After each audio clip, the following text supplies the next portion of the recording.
তো সকলকে নমস্কাৰ।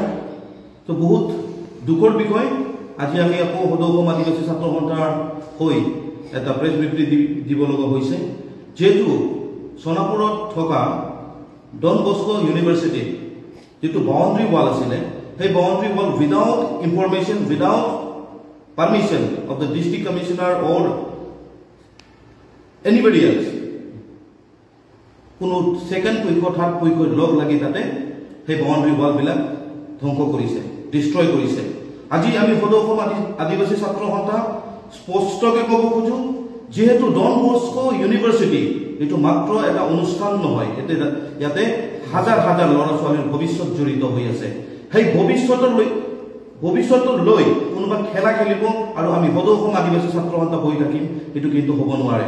সেইকাৰণে স্পষ্টকৈ কৈছো, যিবিলাক মানুহে তাতে ইনভলভ হৈ আছে, ডক্টৰ হেমন্ত বিশ্ব শৰ্মা ডাঙৰীয়া লগতে শিক্ষামন্ত্ৰী ডাঙৰীয়াক অনুৰোধ জনাইছো যাতে অতি শীঘ্ৰে সেইবিলাক ব্যক্তিসকলক, ধুৰন্ধৰ ব্যক্তিসকলক ধৰিব লাগিব।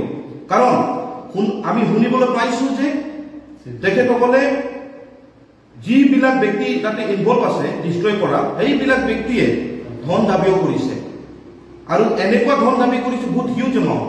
সিহঁতে সাহস ক'ত পালে?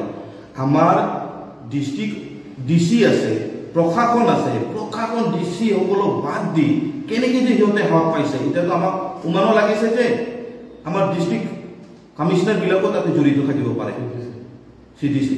সেইকাৰণে সদৌ অসম আদিবাসী ছাত্ৰ সন্থা হৈ আমি সকীয়াই দিছো, যেহেতু